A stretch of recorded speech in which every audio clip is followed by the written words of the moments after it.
এখানে চিরসখাতে একরকম করে দেখলাম, তারপরে তুই যখন এখানে আসলি তখন যেভাবে তুই যে নাটকে ঢুকে গেছিস, তোকে দেখে তো আমি অবাক হয়ে দেখছি। প্রথমত তোর সৌন্দর্য দেখলাম, তারপরে দেখলাম যে সৌন্দর্য থেকে তুই ছাড়িয়ে গেলি নাটকে। নাটকে তোর যে মুভমেন্টগুলো ছিল, এই যে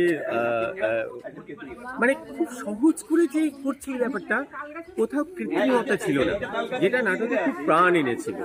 আর নাটকে না প্রাণ থাকলে হয় না একদম। আর যারা এই কেমন লাগলো? আমি তো এই নিয়ে দুবার দেখলাম। হ্যাঁ, এর আগে ভদ্রেশ্বরে গিয়ে দেখে এসেছি, তো আজকে দেখবো বলে মুখিয়েছিলাম। সমস্ত আমাদের দলের বাচ্চাদেরকেও যেন বলেছিলাম যে এই কাজটা দেখতেই হবে, এবং প্রথমবার যা লেগেছিল এইবার আরো ভালো, আরো ভালো। মানে তার কারণটা তোরা নিজেরাই বুঝতে পারছিস যে এই একদম একদম।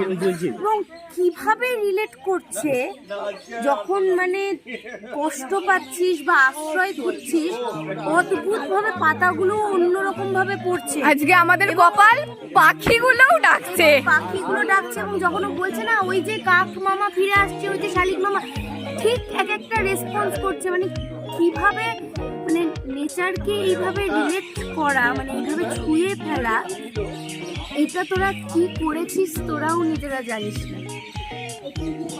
কিছু আর কিচ্ছু বলার নেই। আমি বলবো প্রত্যেকে এই নাটকটা দেখুন, প্রত্যেকে দেখুন। মানে হেসেছি, চোখ দিয়ে জল বেরিয়েছে, আনন্দ পেয়েছি, কান্না দুঃখ একদম